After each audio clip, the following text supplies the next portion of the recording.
Alam ba ninyo kung paano yan mahanap si Atong Ang? So eto, may bago tayong balita, no? Tama nga dito si Patidongan, no? Na ang tanging nakakaalam lang ng may alam nga sa pinagtataguan ni Atong Ang ay yung kanyang mga anak, no? Yan ang dapat tanungin ng kapulisan natin. Ang tanong dyan, ituturo kaya ng kanyang anak itong pinagtataguan ni Atong Ang? Yan ang hindi natin masasabi, no? Kasi etong si Patidongan ay hindi talaga magpapahuli sa ating kapulisan. Kasi matagal na siyang pinaghahanap ng batas. Di ba nga, most wanted pa nga yan si Atong Ang. At tanging mga anak niya lamang at etong tatlo na to, no? Ang tingin ko ang may alam talaga. At kahit mismo ito si Patidongan ang nagsasabi na etong mga anak ni Atong ang nakakalam kung nasaan niya nagtatago yung si Atong. 'Di ba? Kasi hindi naman pwedeng hindi din sabihin ni Atong etong kanyang kinalalagyan kasi mag-aalala nga yung kanyang mga minamahal sa buhay. Kagaya nitong kanyang mga anak. So dito, panoodin natin ngayon itong pahayag ni Patidongan na talagang may punto talaga at 100% to talagang totoo na etong mga anak niya ang may alam kung nasaan ito nagtatago.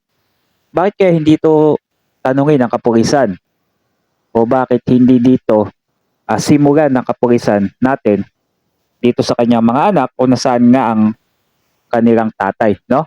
So ito, bago tayo magsimula guys at panoodin itong video na to, baka pwede ako makisuyo sa inyo na mag-subscribe naman kayo sa ating channel. Baka biglang mag-trending tong ating video, magka 1,000 views, mahigit, no?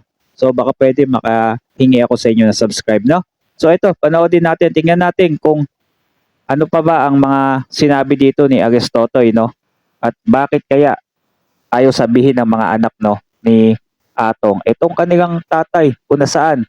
Nasa ganun ay mabigyan ng hustisya na talaga at gumulong na yung kaso ng mga missing sa bungero. So ito, panoodin natin yung video.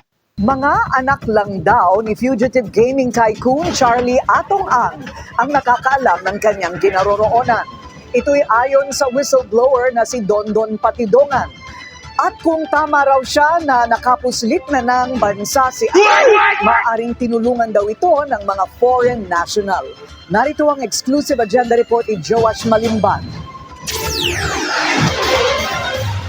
Kung hindi nagtatago sa umano'y dummy properties, malaki ang paniniwala ng state witness na si Dondon Patidongan na nakalabas na ng bansa si bilyonaryo gambling boss Charlie Atong ang itinuturong mastermind sa missing sa Bungeros case. Ayon kay Patidongan, mayroon umanong mga network si Ang para masiguradong hindi siya madaling mahahanap ng mga otoridad. Una, kung hindi siya nandito sa Pilipinas, na sa mga binibili niyang property na katulad ng pinagtaguan ko noon, na gumagamit siya ng ibang tao para doon kami tumira. Siguro ganun din yung gagawin niya. Pangalawa, kung wala man siya dito, nasa ibang bansa na yan, katulad ng ginawa niya kay Ardot Ruino, na sinakay niya ng yate tapos pinapasundot ng barko papuntang Taiwan dahil hindi ordinaryong tao to si Mr. Atong. Mayroon din daw So ibig sabihin pala ito ay nagtatago pala to sa mga foreign, no, na mga tao, no. So ibig sabihin may mga kakilala to na ibang lahi na dun siya nagtatago. Baka binabayadan niya, no. Kung hindi man dito sa ibang lahi niya, halimbawa mga kaibigan niya, posibleng nakalabas na nga ng bansa. tumutulong ng mga foreign national kay Ang sa pagpuslit ng mga tao palabas ng bansa. Yan yung, di ba, ginawa nila ako ng fake na passport. Yan yung tinirhan ko noon sa Cambodia hanggang doon sa umabot ako sa Georgia, sa Europe. Ayon kay Patidongan, naniniwala siyang maski mga abogado ni Ang hindi alam kung saan siya nagtatago. Lalo na kung naman daw ito ng aniyay confidential number sa mga ganitong klaseng sitwasyon. Kumpiyansa raw si Patidongan na tanging mga anak lang ni Ang makaaalam ng kanyang tunay na kinaroroonan. Pero ayon sa abogado ni Ang na si Attorney Gabriel Villarreal, speculation lang ang mga pahayag ni Patidongan. Hindi na rin daw sila magbibigay ng komento, lalo na't wala umanong mabuting patutunguhan ang pagsagot dito. Matatanda ang naglabas na ng pahayag ang DOJ na wala pa silang natatanggap na isang official confirmation na umiskapo na si Ang.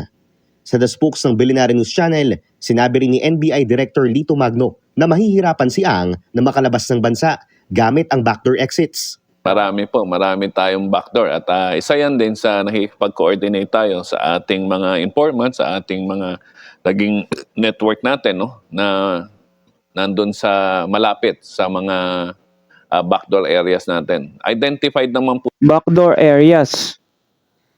Sa laki ng kayamanan ni Atong, posibleng makalabas talaga yan. Hindi pwedeng hindi siya makalabas. Madami connection niya si Atong, di ba? At yung sinabi dito ni Patidongan, talagang yung mga anak niya, alam niya yan kung nasaan yung tatay nila. Alam nila may contact yan, no? Hindi basta-basta kahit itong abogado, tingin ko alam din yan kung nasaan si Atong. Siyempre, abogado yan, babayadan ng malaki yan, no? Alam niya kung nasaan si Atong, hindi yan basta-basta sasabihin nila na alam nila. Siyempre, tatanggi, di ba? naman po talaga yung iba dyan. Yung ibang backdoor talaga, buwis buhay na ho yun. Oo nga. And I don't see na gagawin nila yung ganun. Nanawagan naman si Patidongan sa DOJ na sana raw ay ikonsidera rin ang pagsasampa ng kaso sa iba pang tinatawag na alpha members. Lalo na't maituturing umanong corporate killing ang krimen. At malaki rin daw ang role ng mga naturang personalidad sa kaso ng mga nawawalang sabongero. Nagtaka naman ako bakit hindi nasama sina Joseph Lubad, Eric De La Rosa, Engineer Celso Salazar, at Anthony Lim ng Mayor ng Tayabas, at saka si Mayor Arjimia ng Chaong, Mayor Bernie Tacoy ng Palolete, at ibang alpha na hindi ko nabanggit.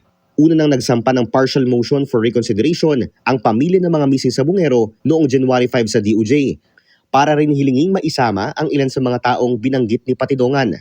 Ang So ibig sabihin pala may ilan pa sa ALPA member na hindi nasama, nakasuhan. Kaya ito yung gusto ni Patidongan na pati yung iba pang ALPA member ay kasuhan. Sa tingin nyo kaya kasali kaya dyan si Gretchen? Sa bagay, yan ang tinatanong ng iba, bakit si Gretchen hindi kasamang nakasuhan, no? Baka lumabas na inosente, baka nanalo siya na inosente siya, no? Tingin ko. Ang pinababasura na sa korte ang kanyang warrants of arrest. Para sa agenda, Joash Malimban, Billionaire News Channel. So ayan, matindi to magtago si Atong. Hindi basta-basta mahanap yan. Yan dapat ang anuhan nila. 'Di ba? Yung CIDG. Maganda dyan, kung gusto talaga nilang mahanap yan, yung napapanood natin sa mga pelikula, 'di ba? Sinusundan yung mga kamag-anak, yun. Dapat ganun gawin nila, no? Kumbaga, mag-undercover yung kapulisan natin, tapos sundan tong mga kaanak. Syempre, malay nyo, makipagkita yan sa tatay nila. Hindi naman pwedeng hindi yan makipagkita kung nandito yan, 'di ba? Posible talaga makipagkita yung mga anak niya, yung mga nagmamahal diyan kay Atong. Lalo na itong kanyang fiancé ba to o asawa, no? Yan. So posible talaga na alam yan nila. Hindi pwedeng hindi yan nila alam kung saan nagtatago. Sa laki ng patong ni Atong Ang, mag-iingat talaga yan, no? Kaya hindi yan basta-basta din nilalabas. So ano masabi nyo guys? Comment down below kayo sa video natin. Huwag nyo din kalimutan mag-subscribe sa ating channel, no? Salamat sa panonood.